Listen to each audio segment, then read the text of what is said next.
Thank you, Matthias. Great to have you back. Sorry for all the walking. No, I love it. That's one of the advantages of the conference, that you do not sit in rooms too much, that you walk around. And it's interesting, whenever you hear, you're somewhat drawn, also naturally, when I make my walkthrough with you here, you're drawn to the music, you're drawn to the art. We've talked about it in the past. You're a musicologist by trade, have a PhD there. What is it that art for you, before we get into the heavy stuff, let's start on a positive note. What does art mean for you personally, in your job, in your life, but also what role does it play in the world, and maybe should play in regards to how the world is developing? Well, that's quite a big question and a very philosophical one. But I mean, for me personally, to be honest, art means almost everything. I think there are only two things in life, and that sounds a little, but two things in life that really matter and that last, and that is love and art. So almost everything is ephemeral. If it's really great art, a piece of art can be 20,000 years old and still influence people and can change the world. So this kind of idea that art, if it is really great art, has an everlasting element, and that it has this element of inspiration, I think makes it one of the most important things in life, and I think is really, in my personal hierarchy of relevance, one of the most important and desirable things. If it is about your other part of the question, what does it mean for business or for politics, for, like, you know, as a source of inspiration, maybe also as a source of meaning, and sort of giving significance to development? I would not stretch the metaphor too much. I mean, what you could say is that some great entrepreneurs are more similar to artists than to, let's say, normal employees, or a great artist and a great entrepreneur have a lot in common, and that is definitely creativity. Without creativity, you cannot invent a great product. And it is also a certain degree of stubbornness and a kind of intrinsic motivation. If you listen too much to the outside world, what they want to have, you will never create something really innovative, and you will never create a great piece of art, because you just do what you see and what you know and what is already there. If you want to be innovative, you have to have that degree of stubbornness, creativity, craziness, unconventionalism. So in that sense, there are a lot of similarities, and in that sense, it can be very inspiring. But again, there are a lot of great business people who have no clue of art, and so we shouldn't overstretch it. It's also risk-taking, I guess, right? To leave this steady career path, that, you know, the linear career that we are maybe told would be the safe bet in life, and to take that risk. Definitely. Let's bring it to Axel Springer and talk about the elephant in the room. You want to go private. You're Europe's biggest digital publisher, in reach, in revenue, in profit. Nevertheless, the stock had some challenging times over the last 12 months, not maybe the last weeks. So why make that move? And KKR, you said in an interview, supports your growth strategy. Maybe you can talk a little bit about what that growth strategy is and why you believe you need a partner like this. Yeah, with pleasure. You see, Axel Springer used to be a German newspaper and magazine publisher 20 years ago. Today, it's an international digital publisher and a platform for digital classified platforms in jobs, real estate, and cars. So the company has changed significantly. It's 74% of its revenues are digital, 86% of the profits are digital. And where it used to be 20 years ago, a structurally declining business, where basically the only promise that you could make to investors is a reliable, growing EBITDA because of cost cutting, a growing EPS, and a high and growing dividend. Today, we are a company that is composed of more and more growth businesses. Some of the businesses have 30, 50, 100% growth or more per year, organic growth. And in a way, to run these businesses with a short-term EBITDA focus, maximize profits, and to run this business with a quarterly earnings call focus is just not right. It's destroying value or at least not unlocking value potential that is there. And it is leading to decisions that are tactically right, but not really entrepreneurial. And in that transition phase, we somehow could live with it. Now we are coming into a phase where the company is really a growth company, structurally growing company, employing every year more and more people.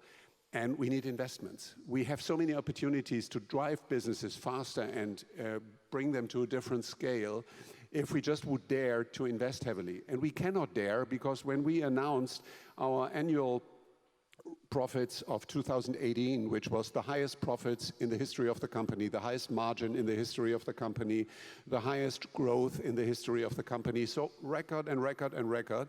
On the same day, we said next year, we will at least stick at the level of this year's record EBITDA because we see so many investment opportunities that we want to take a tiny little amount of our profits in order to reinvest. And our share price plummeted 8% that day. And that's just frustrating. It illustrates that we need to change something. And we think that taking a strategic investor who has almost unlimited financial firepower, is fully supporting a growth strategy, would be the right step. That's why KKR has announced to make that offer to get at least 20% of the shares, be a strategic partner. We will then see what is next and where that thing is going to lead us to. But this is a plan today. I also want to say it's a plan. It still depends on the decisions of the shareholders. It's a market decision, and we have to wait for that. You have my vote. Great. As a shareholder. Are you a shareholder? I am a shareholder. Wow. You have my vote. And then, where will you invest? Classifieds and digital journalism is what you say. From my understanding, classifieds have the higher margin, digital journalism maybe the higher growth. And is it both fields that you see sort of equally, or are you leaning towards one or the other? Well, let's put it this way. First of all, classifieds always belonged in a way to the activities of a publisher. It used to be an essential part of a newspaper. The only difference in the analog times, classified ads couldn't be published without a newspaper. In the digital world, it's very easy to run them as standalone businesses. So in a way, that was a first step of our transformation strategy to say we have to make sure that these revenues that we used to have in the analog world are not taken by others, that we are going to, in a way, cannibalize ourselves, and then we'll be the main beneficiary. That worked. We have started that 15 years ago. We are now a European market leader in that field. Margins north of 40%, 50%, 60%, double-digit organic growth. That is a kind of proven business model. If it's about digital content, there is still a lot of skepticism. Is journalism and content a business model in the digital world? I'm deeply convinced, yes. I think the likelihood that this is going to be proven and is going to be very successful and is going to be the next growth driver and the next value driver of a company like Axel Springer is incredibly high. But it is still a lot more uncertainty in that area, and there's still a lot more skepticism. So it's a slightly more contrarian bet.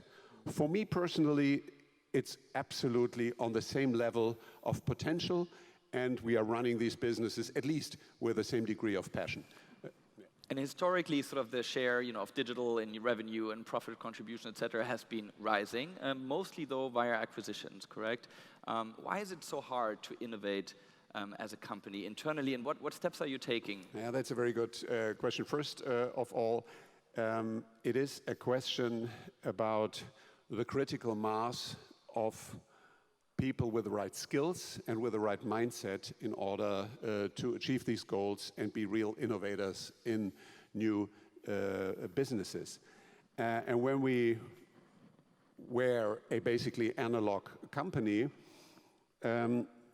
we had to get to that critical mass via acquisitions, by just training your people and tell them you have to have a different mind, that's not going to work. They have to be inspired, they have to be convinced, and they have to also be in a competition with their colleagues, be motivated to get to that mindset and get to that skill set. And that took a while, but I think we are now, fortunately, in a position where we have that critical mass, where we have that mindset and that skill set, and enough people that are able to innovate also organically. And just one example is Upday. That was a news aggregator that we created for Samsung exclusively on their mobile devices. Of course, at the beginning, tiny little dwarf from Germany talking with a super giant in Seoul. The likelihood that we would get ever to that point that they accept us as a pre-installed exclusive partner for news was less than 1%, but we convinced them with a good product that our people developed. It was in-house made.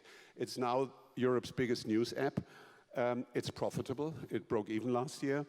It's growing like crazy, and I think it has potential. It's now going beyond Samsung devices. We may even one day think about transforming it into a kind of Spotify of news and information.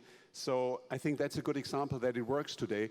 But still, if you ask me, are you happy with the degree of innovation in your company? My answer is no. There's still a lot of room for improvement. What does it mean that sort of a young YouTuber named Rizzo, with its own community, his own tools, likely produces the biggest reach political piece in recent years? What does that mean to a legacy media company like yours? What does it say? Is it still important? Do people still care about brands and legacy? Of or course even they high care. journal? No, they don't care about legacy. Yeah. They will definitely care about brands. The only question is which brand. And Rizzo is perhaps at the moment the much more attractive brand than, I don't want to name a competitor now, but any other existing brand. And I think this whole phenomenon and the discussion about it, I found the discussion about it actually even more interesting than the video itself.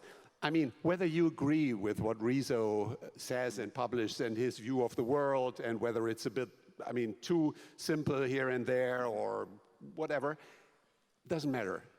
I think it was in the end just a brilliantly made piece of journalism. I call it journalism. And when I hear now this kind of counter arguments, well, it's propaganda, it's totally biased, it's an opinion piece, then yes, fine.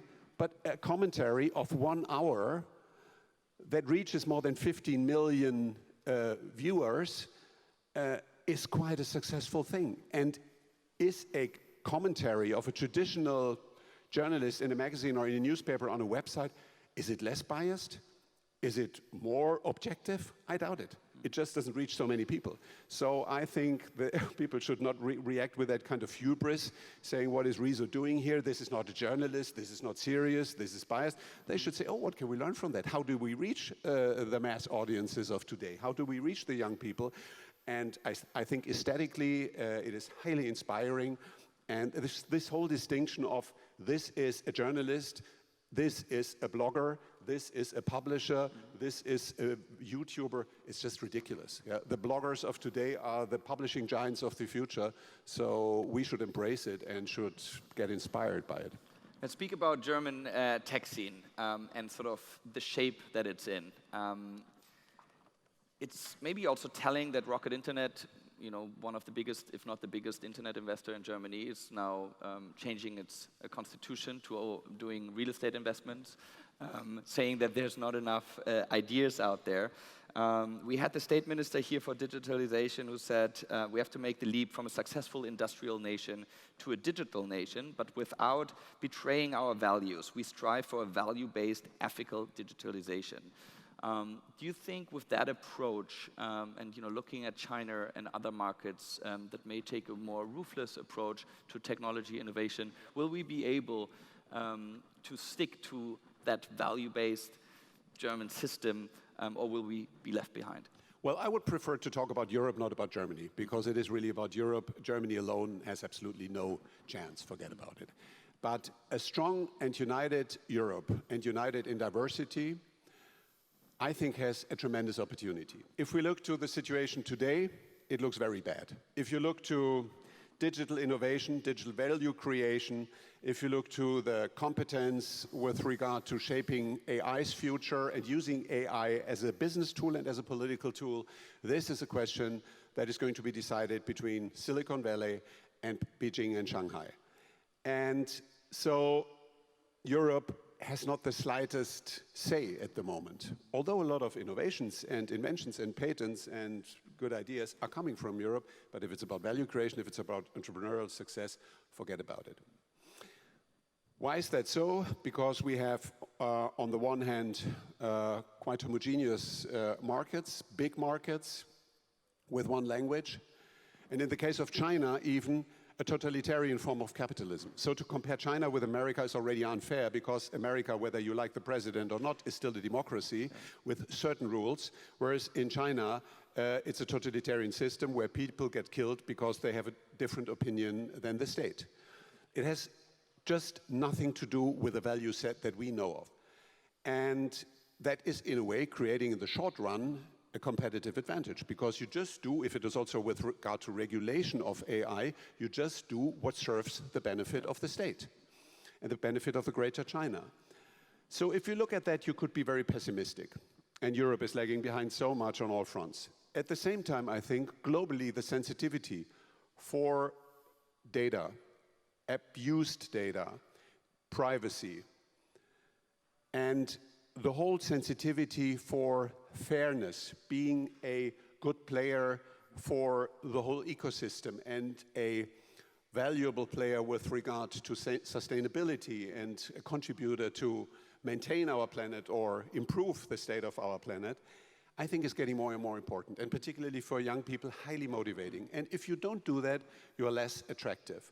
And I think in that sense, already the first opportunity for Europe arises, because what I'm describing here are the European values. They may look a little outdated today, they may be very modern, very much ahead of the game in a couple of years.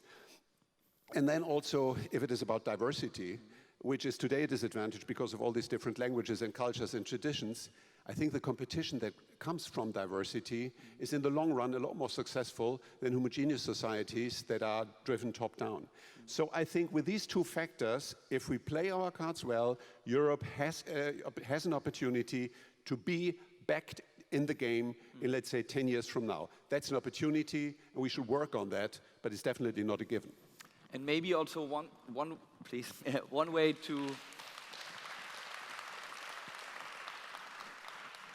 I mean, Germans are very good at worrying, but maybe do we, or Europeans, do we worry enough? Yuval Harari, who's a writer that last year you told us you like his book, you recommended his books, and I'm sure a lot of you guys are reading his book. He said that, you know, China or the US, whoever wins the war on AI, may actually have the possibility to totally exploit all other countries that are left behind. And he compared it to the industrial age, where he said those who had the steam engine, you know, had the ability to do that. And he said that actually the difference between those superpowers of AI and those who, you know, play second row will be greater than what we had in the industrialized times.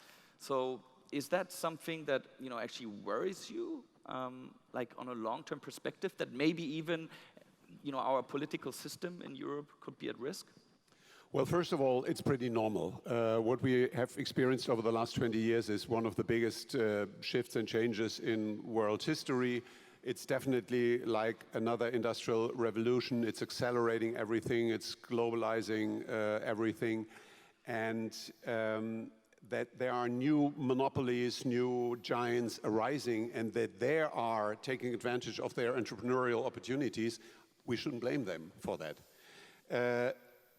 Society, and particularly politicians, have to learn about that and have to understand new obligations in order to define a framework for that these monopolies or supergiants are not transforming into supranational or supra-state powers that are then, in the end, basically defining our life and our society in the long run, then, non-democratic manner. Yeah.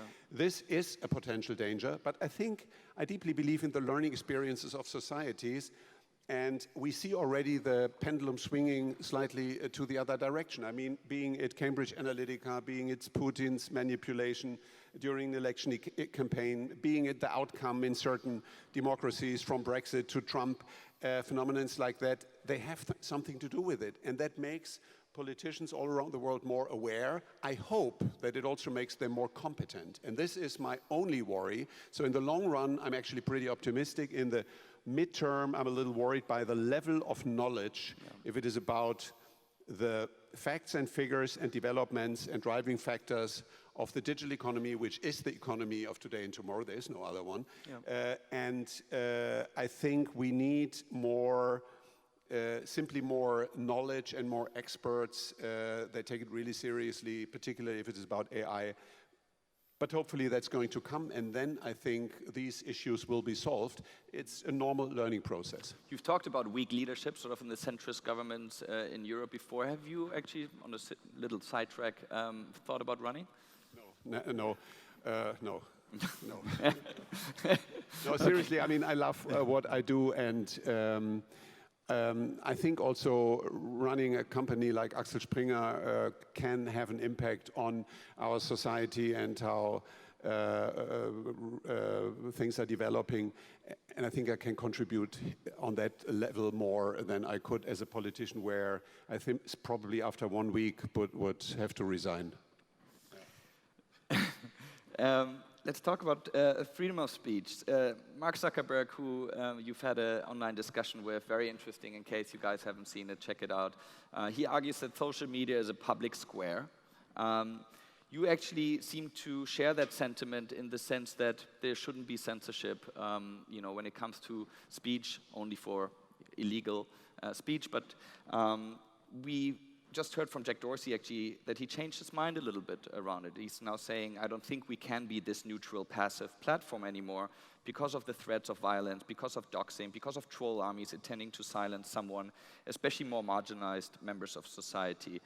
Don't we need a sort of new, framework for digital speech? Definitely, but I can tell you, it's a very complex question, and we have to basically look at it from the end or from the potential outcome of it.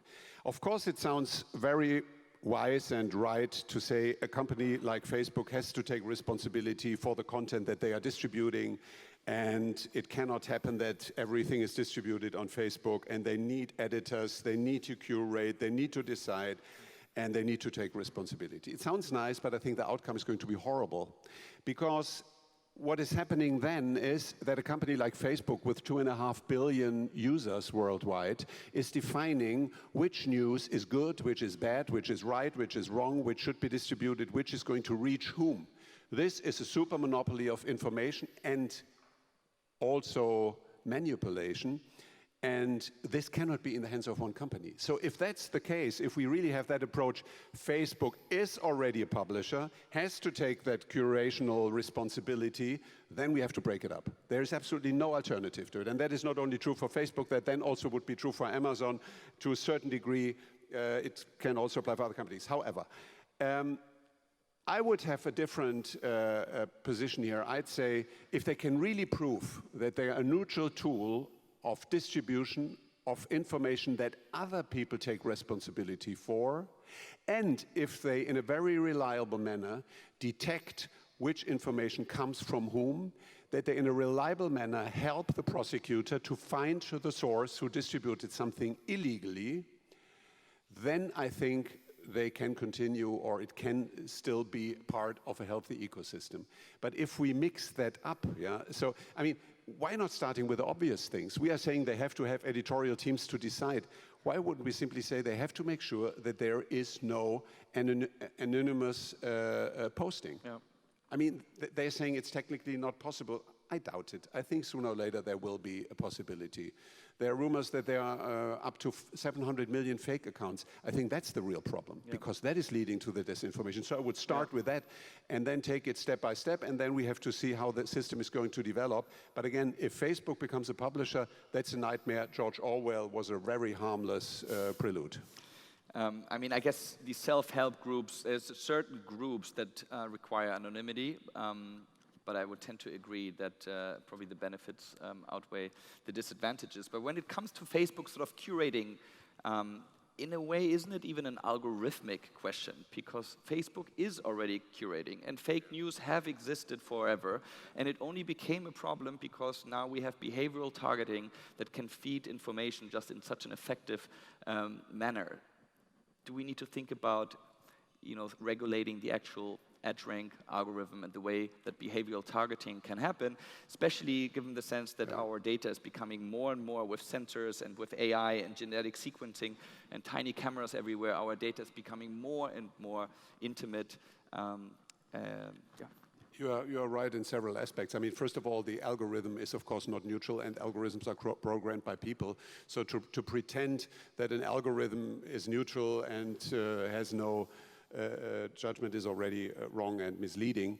And yes, the issue is so complex that we also need a new form of regulation. What I just wanted to say is this is very sensitive, it's very complicated, and the easy solution just to say they have to take responsibility, and in order to take responsibility, they have to have editorial teams and to decide what is published, what is not published. I think that can even be worse than a situation where you oblige them to take more legal responsibility, to take more responsibility for tracking it, to take more responsibility for avoiding anonymity, and so on. And then a certain nuanced regulatory system can improve the whole landscape. But honestly, that is so complex that we are not going to solve it, not even in 30 minutes on stage. Speaking of 30 minutes, you guys please keep the questions coming, and we're going to do a fire round with Mathias Döpfner like we did last year, where he just precisely answers quite a bunch of those questions. I have 2, 3 more, and then we get going. One is, speaking of behavioral targeting, and the question of, I guess, also in our online behavior, how much free choice do we actually have as consumers? Your new corporate identity slogan comes to mind. Of Axel Springer, you did a revamp of your identity, and you have a slogan now, we empower free decisions. What do you want to convey by that? Well, first of all, Axel Springer is and always was a purpose-driven company. And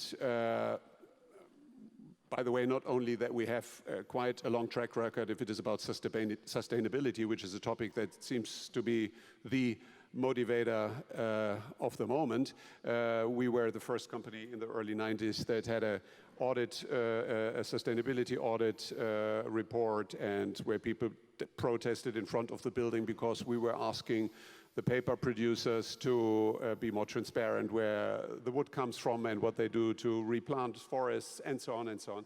However, it's quite a funny element that nobody acknowledges, but our traditional most important purpose was and is already freedom. Yeah? Free society, free and open society, democracy, rule of law, human rights. And we have always empowered that journalistically. But we think this is not only true for our journalistic assets, it is also true for our classified assets, because what they do in the end is also empower free decisions, a decision for the right job that you want to take and the right company that you want to work for, and with best possible technology and information, you can help to do that. And in that sense, it's in a way the umbrella for everything that we're doing. And we are saying if we empower free decisions externally in society, we also have to make sure that freedom and trust is the most important value internally, and that our leaders are really providing that freedom and encouraging people to make mistakes and act entrepreneurially. And that's basically the goal of it, and that's why we have, in a way, summoned it up in this sentence, we empower free decisions. And given, let's say democracy is a given.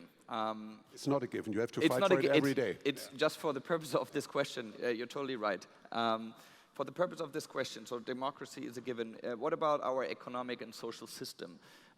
Is that fit to make the required changes to face the very big challenges such as climate crisis? Is the capitalist or the social Marktwirtschaft system? It depends on your perspective. If you take, let's say, the traditional corporates, then I would say obviously not.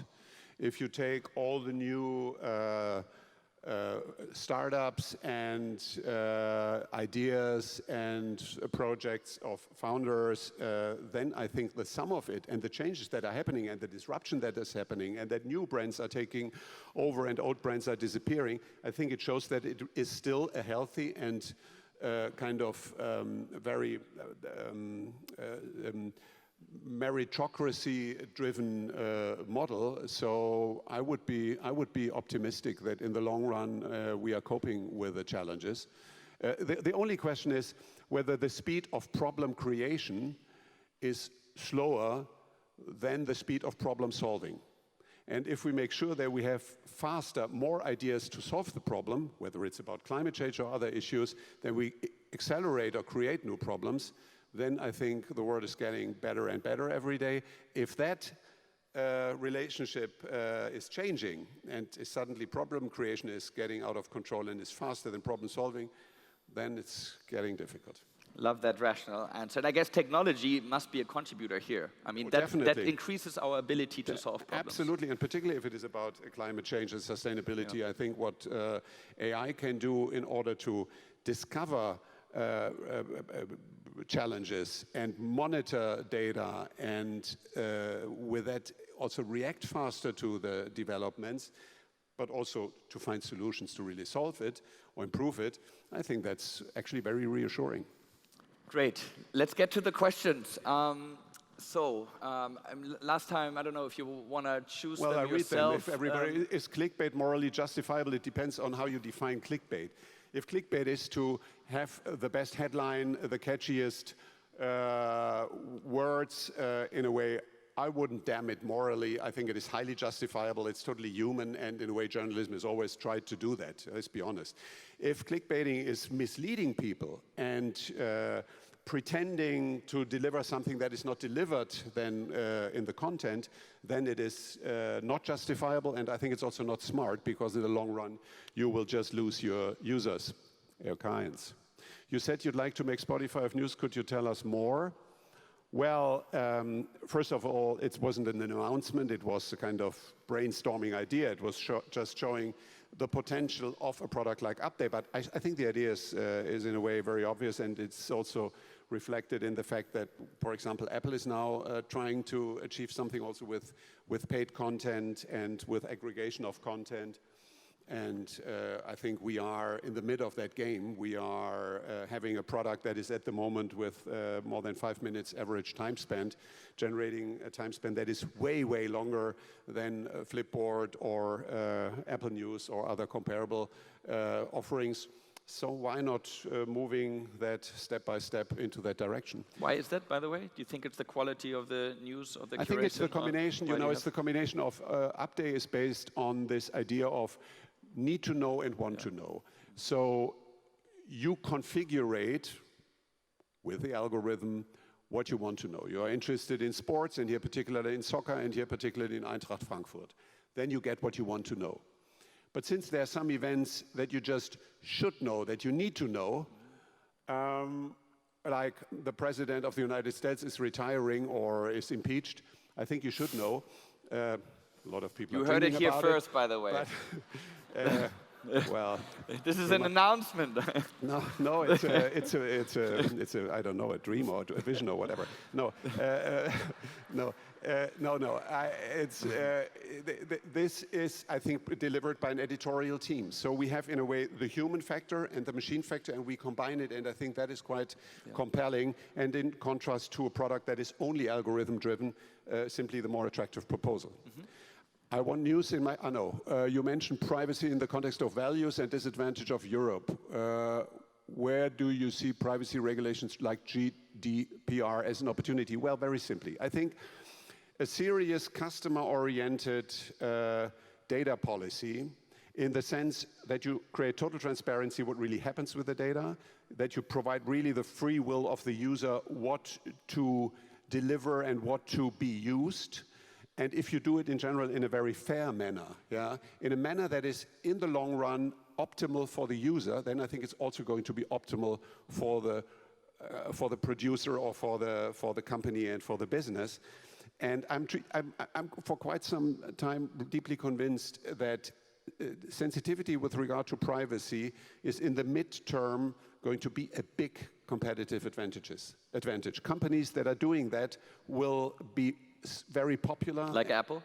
Exactly, yeah. And also, I mean, if we mention just one brand, it may always be a little misleading. Sure. There are several players who really try that seriously, and others try to a lesser degree, and others do just the opposite and pretend to do something very nice. I think the user in the long run will find it out and will then go for the alternatives that are in his interest or her interest. And that's why I think that is a tremendous opportunity for businesses and for continents. And I really think, I mean, when I was taking a bet a couple of years ago that privacy is going to play a bigger role in America, and people said, never, ever. That's a European thing. It's old-fashioned. It's outdated. Young people don't care about it. What we see today is exactly a tremendous shift in this direction, and let's see how the world looks in 5 years. You were made the CEO of Facebook, and you were forced to break up your company. How would you break it up? That's a very good question, and unfortunately, I'm not going to be the CEO because I have no answer. It's quite complicated because if you just separate the monopolies, you still have monopolies or very market-dominating players. So to separate WhatsApp from Facebook and Instagram, I think that doesn't really solve it. So you you would have to find other criteria. Sorry, I have. On that question, maybe just Scott Galloway, the professor at NYU, he called for the board to fire Zuckerberg, which in theory is not possible. But if they were to do it, or pressure to resign the next day, then maybe it would be a likelihood to get him to chairman. Any comment on it?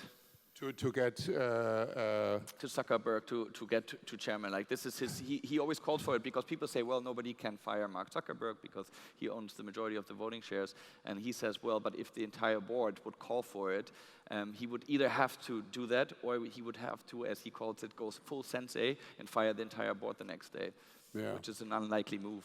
That's the second question I cannot answer today. Yeah. Then just one last one from my side.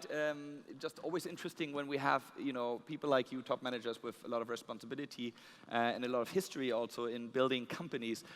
How does your workday look like? How do you structure it? Is there any tips that you give new people on your team, young staff members, how to get more things done, how to be more effective? Do you block certain parts of the day to just think and write? Is it more one-on-one? Any productivity hacks?